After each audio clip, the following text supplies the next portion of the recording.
अस्सलाम वालेकुम स्टूडेंट्स, मैं हूं मुस्तजाब हैदर, आपका फ़िज़िक्स टीचर। हम लोग पढ़ रहे हैं चैप्टर नंबर 10 और आज चैप्टर नंबर 10 की एक्सरसाइज की न्यूमेरिकल प्रॉब्लम्स को सॉल्व करेंगे। और आज के लेक्चर में हम पहली दो प्रॉब्लम्स को सॉल्व करेंगे, जो रिमेनिंग प्रॉब्लम्स होंगी उनको नेक्स्ट लेक्चर्स में देखेंगे। तो चलें वाइट बोर्ड की तरफ चलते हैं और लेक्चर का आगाज़ करते हैं। स्टूडेंट्स चलते हैं अपनी एक्सरसाइज के फर्स्ट न्यूमेरिकल की तरफ। स्टेटमेंट आपके सामने लिखी है 10.1 अ कन्वर्जिंग लेंस। एक एक जो वर्ड है वो इम्पोर्टेंट होता है स्टूडेंट्स, हमें एक एक चीज़ को साथ साथ अंडरस्टैंड करते जाना चाहिए कि क्या क्या यहाँ पे मौजूद है। A converging lens of focal length 5.0 centimetre is used as a magnifying glass. Students हमें पता है जहाँ भी मैग्नीफाइंग ग्लास की बात होगी तो इसका मतलब है कि ये एक सिंपल कन्वेक्स लेंस है जो एक सिंपल माइक्रोस्कोप के तौर पे यूज़ हो रहा होगा। If the near point of the observer is 25 centimetre, least distance of distinct vision या नियर पॉइंट हमें दे दिया गया है जो कि 25 सेंटीमीटर है, and the lens is held close to the eye. Calculate the distance of the object from the lens, पहली चीज। दूसरी चीज the angular magnification, and what is the angular magnification when final image is formed at infinity. तो student सबसे पहले जो data है वो यहाँ पे लिख लेते हैं।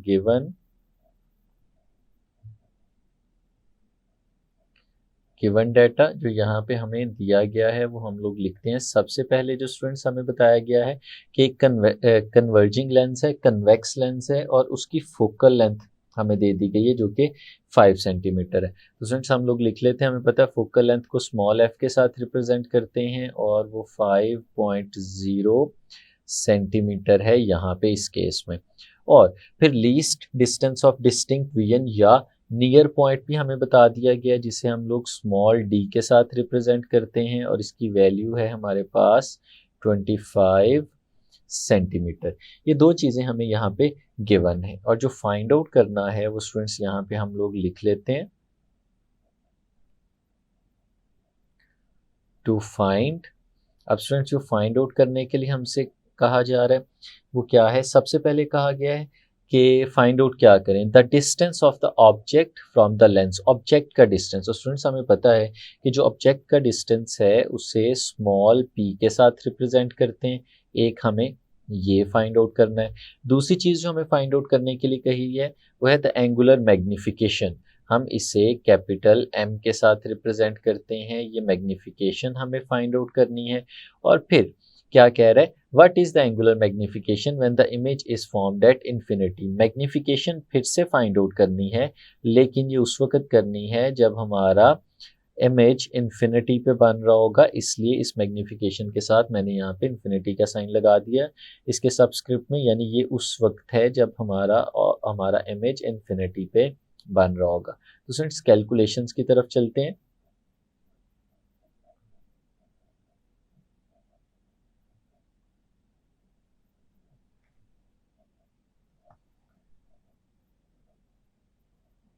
स्टूडेंट्स अगर इसमें हम लोग लेंसेज इक्वेशन की बात करें तो हमें पता है वी नो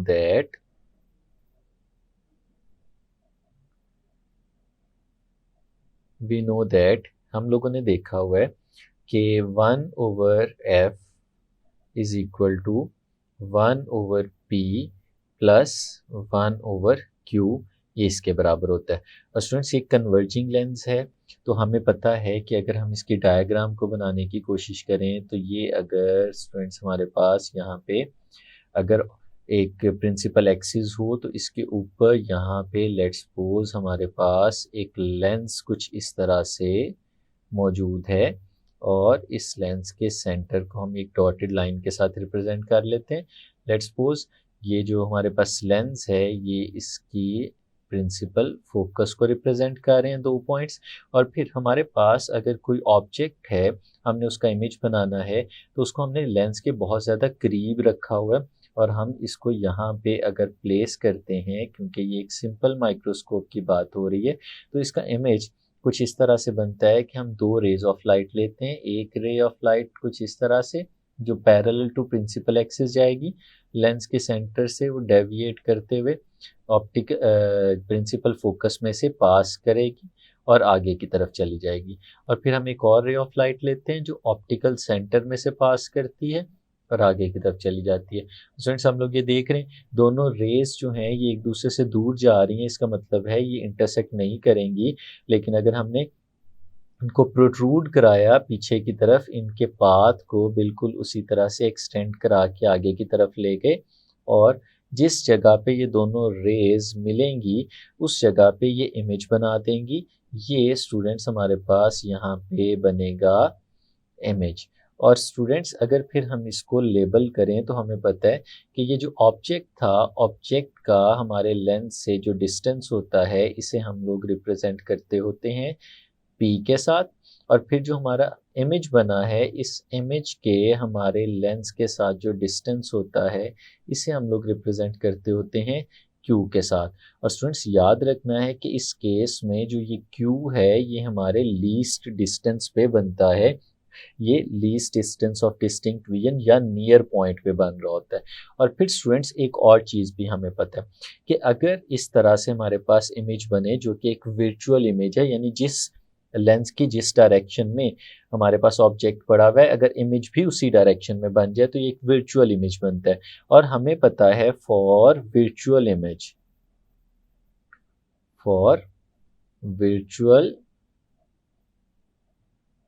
इमेज इस केस में क्योंकि हमारा इमेज वर्चुअल बन रहा है तो in case of virtual image हमारा जो क्यू होता है वो नेगेटिव होता है, यानी हम इसको इस इक्वेशन को रीअरेंज करके कुछ ऐसे लिख सकते हैं, रीडिफाइन कर सकते हैं 1/f is equal to 1/p और फिर ये आएगा माइनस का 1/q, ये इसके बराबर आ जाएगा। और स्टूडेंट्स अगली चीज़ हमारा q जो है वो d के बराबर है, तो फिर हम इसकी जगह पे d भी लिख सकते हैं, यानी हम इस इक्वेशन को ऐसे भी लिख सकते हैं और it can be written as 1/f is equal to 1/p minus 1/d।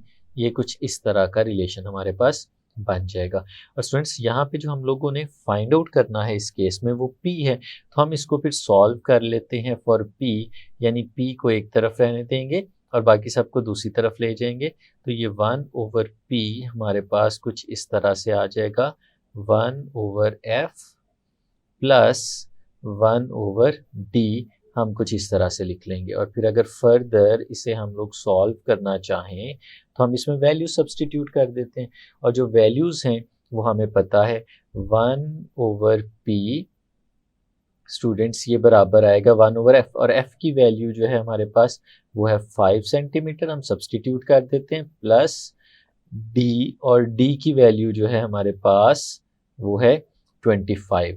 तो स्टूडेंट्स 1/5 प्लस 1/25 आ गया, हम इसे ऐसे भी लिख सकते हैं 1/p और अगर हम इसका एलसीएम यहाँ पे ले लें तो वो एलसीएम हमारे पास बनेगा 25 और यहाँ पे आ गया हमारे पास 5 प्लस 1, तो ये आ जाएगा 6 डिवाइडेड बाय 25 और ये 1/p की वैल्यू है। हमें अगर p फाइंड आउट करना हो तो रेसिप्रोकल ले लेंगे और p हमारे पास आ जाएगा 25 डिवाइडेड बाय 6 और जो इसका आंसर यहाँ पे हमारे पास आएगा 25 को 6 पे डिवाइड करें तो ये आ जाता है 4.2 सेंटीमीटर। क्योंकि सारी हमारी जो क्वांटिटीज़ थी वो सेंटीमीटर्स में थी इसलिए हमारे पास जो p का आंसर मिलेगा वो भी हमारे पास 25 सेंटीमीटर के 4.2 सेंटीमीटर्स के इक्वल आ जाएगा।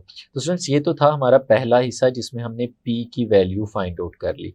अब आगे चलते हैं और मैग्नीफिकेशन फाइंड आउट करते हैं। स्टूडेंट्स मैग्नीफिकेशन का फॉर्मूला हम लोगों ने सीखा था। वी नो दैट, दोबारा से हम लोग यहाँ पे फॉर्मूला लिखेंगे।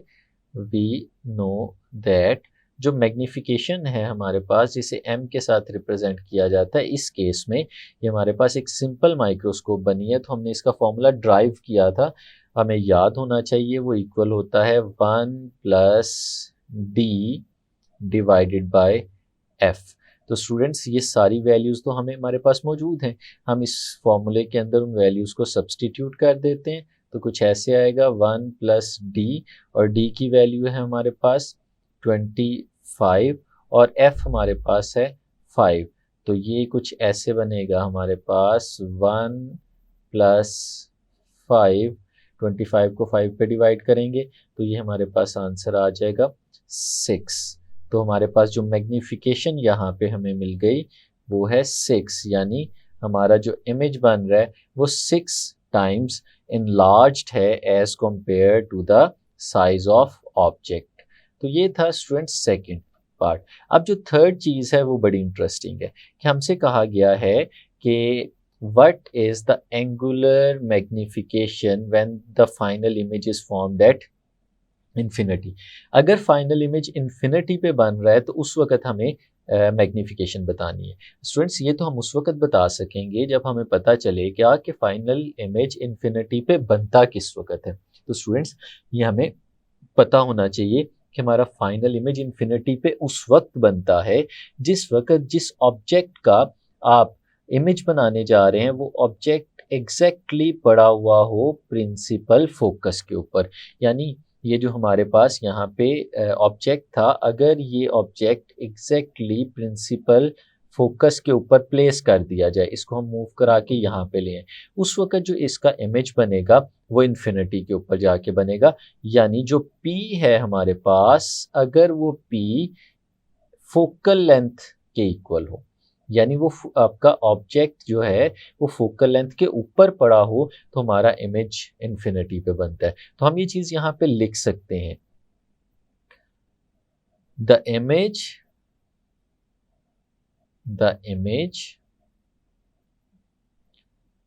will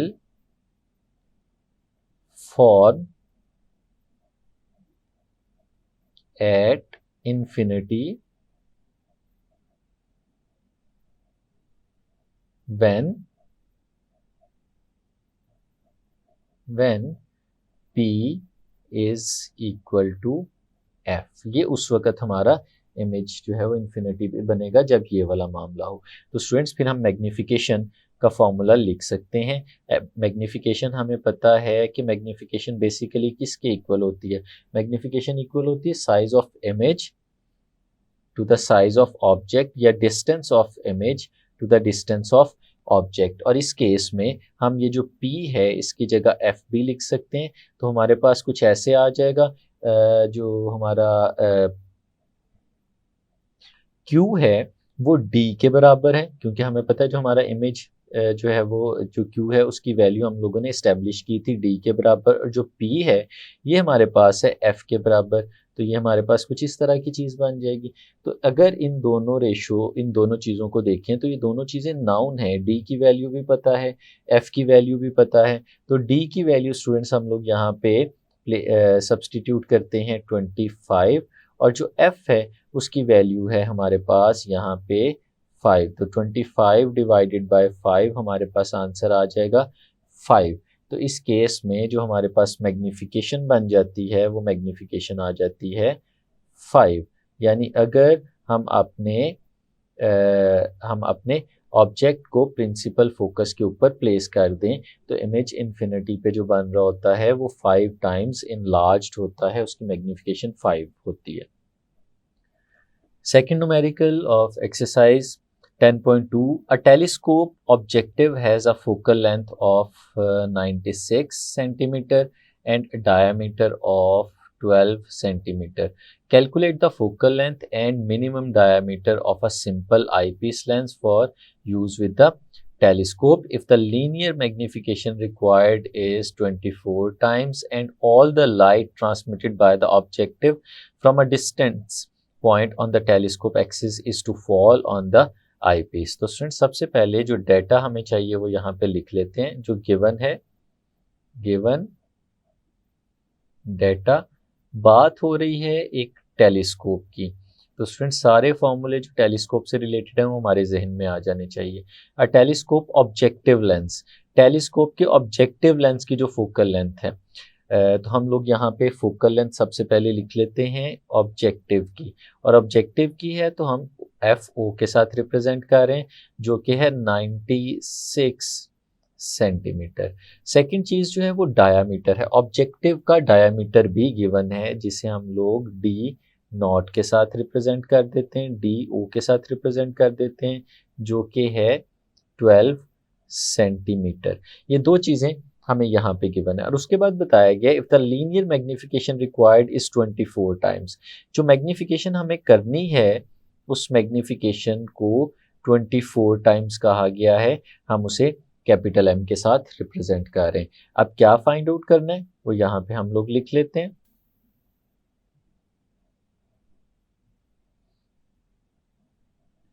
टू फाइंड, सबसे पहली चीज़ जो हमसे पूछी गई है वो पूछी गई है कि आई पीस की फोकल लेंथ कितनी है और डायामीटर कितना है। दोनों चीज़ें आई पीस की।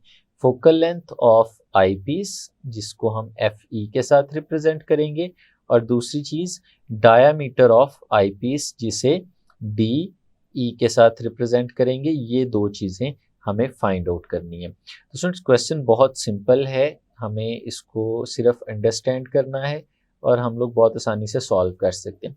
सबसे पहली चीज़, हमें फॉर्मूला पता है, कैलकुलेशंस के अंदर हम उसे लिखेंगे।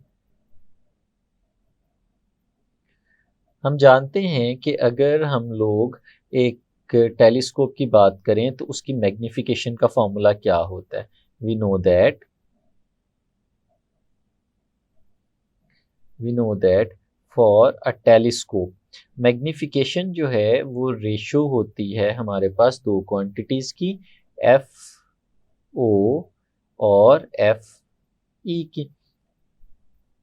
ऑब्जेक्टिव की फोकल लेंथ को आईपीस की फोकल लेंथ पे हम लोग डिवाइड करते हैं तो हमें मैग्नीफिकेशन मिल जाती है। अब स्टूडेंट्स यहाँ पे हम लोगों ने मैग्नीफिकेशन जो फाइंड आउट करनी है वो आईपीस की है। तो ये जो इक्वेशन हमारे सामने लिखी हुई है हम इस इक्वेशन को रीअरेंज कर सकते हैं। एफ ई जो हमारे पास यहाँ पे डिनोमिनेटर में लिखा हुआ है इसको इस तरफ ले जाते हैं और एम जो इधर लिखा हुआ है इधर आ जाएगा, तो हमारे पास कुछ इस तरह की फॉर्म बन जाएगी, F O divided by M, कुछ इस तरह का रिलेशन आ जाएगा।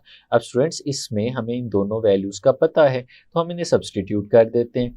तो हमारे पास जो एफ ई यहाँ पे आएगा, एफ ओ की वैल्यू है 96 और जो मैग्नीफिकेशन हमें चाहिए वो 24 है। तो 96 को 24 पे हम लोग डिवाइड कर देते हैं तो हमें आंसर मिल जाएगा जो कि इस केस में आता है 4। तो हमारे पास जो आई पीस है उसकी फोकल लेंथ यहाँ पे आ रही है 4 सेंटीमीटर। तो स्टूडेंट्स इसको ज़रा ध्यान से देखें और इसको कंपेयर करें उस फोकल लेंथ के साथ जो फोकल लेंथ हमें पहले से गिवन है। कि देखें जो ऑब्जेक्टिव है उसकी फोकल लेंथ थी 96 सेंटीमीटर और जो आई पीस की हमारे पास फोकल लेंथ आई है वो 4 सेंटीमीटर है। तो स्टूडेंट्स ये न्यूमेरिकल एक अच्छा तरीका होते हैं अपने थ्योरी की जो पॉइंट्स हैं उन्हें रिवाइज करने के। तो याद करें हम लोगों ने सीखा था कि एक टेलीस्कोप के अंदर जो ऑब्जेक्टिव होता है उसकी फोकल लेंथ हमेशा ज़्यादा होती है और आई पीस की फोकल लेंथ हमेशा कम होती है, और ये हमने उसका यहाँ पे एक छोटा सा जनरल सा प्रूफ भी देख लिया। तो स्टूडेंट्स ये हम लोगों ने फोकल लेंथ फाइंड आउट कर ली। अब जो अगली चीज़ हमसे पूछी गई है वो डायामीटर। अब डायामीटर कैसे फाइंड आउट कर सकते हैं। एक रिलेशन है जो हम लोगों ने सीखा था कि किसी भी लेंस के केस में जो फोकल लेंथ होती है और जो डायामीटर होता है उनके दरमियान डायरेक्ट रिलेशन होता है, यानी focal length is directly proportional to diameter. अगर हम लोग चाहते हैं कि हमारी फोकल लेंथ ज़्यादा हो जाए तो हमें डायमीटर को इंक्रीज करना होता है, फोकल लेंथ को कम करना चाहते हैं तो डायमीटर कम हो जाएगा। अब यहाँ पे स्टूडेंट्स हमारे पास दो लेंसेज हैं, एक हमारे पास है ऑब्जेक्टिव और एक है आईपीस। अगर मैं कुछ इस तरह से लिखूं कि ऑब्जेक्टिव की जो फोकल लेंथ है that is directly proportional to the diameter of objective, तो यकीनन मैं सही कह रहा हूँ। और अगर हमें पता है कि प्रोपोर्शनैलिटी साइन को हमें ख़त्म करना हो तो हमारे पास इक्वल और कांस्टेंट आ जाता है, तो हम इसको ऐसे भी लिख सकते हैं कि F O is equal to some constant K और साथ में हम लोगों ने लिख लिया डी नॉट, और इसे स्टूडेंट्स हम लोग यहाँ पे नाम दे देते हैं इक्वेशन नंबर 1 का। सिमिलरली हम ऐसे भी तो कह सकते हैं कि अगर हम बात करें आई पीस की तो आई पीस की जो फोकल लेंथ है that is directly proportional to the diameter of eyepiece. तो ये कुछ इस तरह का रिलेशन हमारे सामने बन जाएगा कि F E is directly proportional to D E. अब इसको भी अगर स्टूडेंट्स हम लोग इक्वल और कांस्टेंट की फॉर्म में लिखना चाहें तो हम लिख सकते हैं कि F E is equal to K और साथ में हम लोगों ने लिख लिया डी ई। और स्टूडेंट्स इसे हम लोग नाम दे देते हैं इक्वेशन नंबर 2 का। और हमें क्योंकि रिलेशन चाहिए फोकल लेंथ और डायामीटर के लिए तो हम लोग इसे कुछ इस तरह से भी कर सकते हैं कि हम लोग कहते हैं कि इक्वेशन नंबर 1 को डिवाइड कर दें इक्वेशन नंबर 2 पे। कुछ ऐसे लिख लेते हैं, equation number 1 divided by equation number 2। अब स्टूडेंट्स हमें पता है कि जब दो इक्वेशंस को डिवाइड करना हो तो लेफ्ट हैंड साइड से और राइट हैंड साइड पे डिवाइड होती है। तो हम इसको कुछ ऐसे लिखेंगे, इक्वेशन नंबर 1 की लेफ्ट हैंड साइड है एफ नॉट, इक्वेशन नंबर 2 की लेफ्ट हैंड साइड है एफ ई। तो हमने एफ नॉट को एफ ई पे डिवाइड कर दिया। और अगर राइट हैंड साइड की बात करें तो के डी नॉट डिवाइडेड बाय के डी ई। अब स्टूडेंट्स इस केस में अगर हम लोग देखें तो हमारे पास कांस्टेंट क्योंकि दोनों केसेस में सेम होगा तो ये कैंसिल आउट हो जाएगा और हमारे पास जो रिलेशन यहाँ पे आएगा वो रिलेशन कुछ इस तरह से आ जाएगा, F O divided by F E. और स्टूडेंट्स ये हमारे पास इक्वल आ जाएगा D naught divided by D E. तो स्टूडेंट्स ये एक जनरल रिलेशन हमारे पास बन गया, आपने इसे याद रखना है। एमसीक्यूज भी अगर हमारे पास इससे रिलेटेड आए तो हमें पता होना चाहिए कि फोकल लेंथ्स की जो रेशो है वो डायामीटर्स की रेशो के इक्वल होती है। F O over F E is equal to D O over D E. ये कुछ इस तरह का रिलेशन हमारे पास आ जाएगा। अब स्टूडेंट्स अगर हम इसे थोड़ा सा रीअरेंज करें और रीअरेंज करके हम डी ई की वैल्यू फाइंड आउट करना चाहें तो डी ई लेफ्ट साइड पे डिवाइड हो रहा है, इसको राइट साइड पे डिवाइड हो रहा है, लेफ्ट साइड पे अगर ले जाएं तो हमारे पास कुछ ऐसे आ जाएगा, D E is equal to D naught. और स्टूडेंट्स मल्टीप्लाई हो रहा है एफ ई डिनोमिनेटर से दूसरी तरफ जाएगा तो न्यूमिनेटर में आ जाएगा और एफ ओ जो है वो न्यूमिनेटर से जब दूसरी तरफ जाएगा तो डिनोमिनेटर में आ जाएगा। स्टूडेंट्स ये सारी वैल्यूज हम लोग यहाँ पे सब्सटीट्यूट कर देते हैं। डी नॉट जो हमारे पास यहाँ पे है उसकी वैल्यू हमें गिवन है जो कि थी हमारे पास यहाँ पे गिवन 12 सेंटीमीटर। इसकी जगह इसकी वैल्यू सब्सटीट्यूट कर देते हैं 12 मल्टीप्लाइड बाय एफ ई। और एफ ई हम फाइंड आउट कर चुके हैं, ये 4 है। और एफ ओ भी हम लोग हमें गिवन है, उसकी वैल्यू भी हम सब्सटीट्यूट कर देते हैं जो कि 96। अब 12 को 4 से मल्टीप्लाई करें और 96 से डिवाइड कर दें तो स्टूडेंट्स हमारे पास डी ई की वैल्यू आ जाती है जो कि है 0.5 सेंटीमीटर। तो स्टूडेंट्स ये हमारे पास डायामीटर ऑफ आई पीस आ गया।